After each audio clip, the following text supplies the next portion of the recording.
Ah, yeah.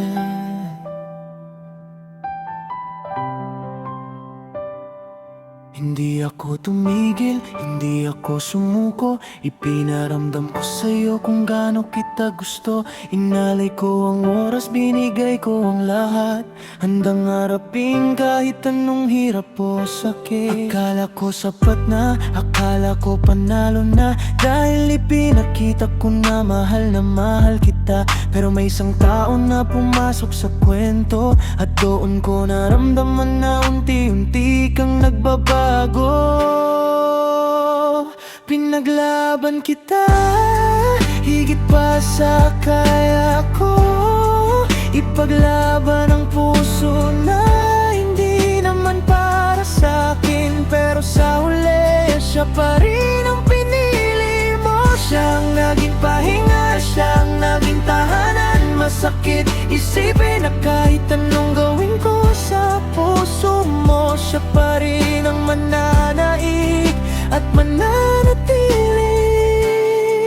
O pinaglaban kita, pero natalo pa rin ako.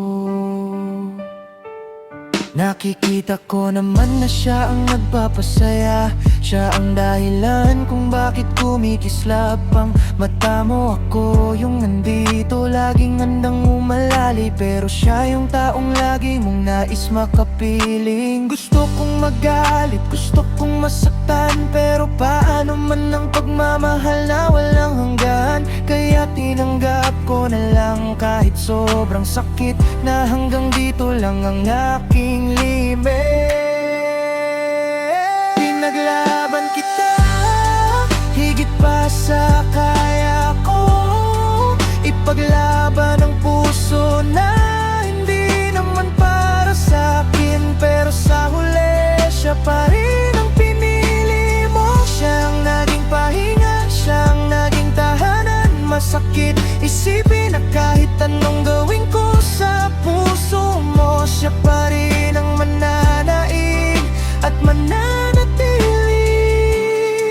O pinaglaban kito, wala na akong pagsisisihan, dahil alam kong ginawa ko ang lahat.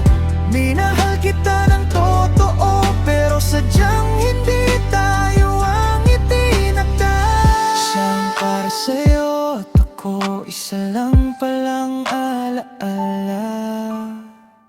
Pinaglaban, pero siya ang pinili. Wala na akong magagawa. Paalam.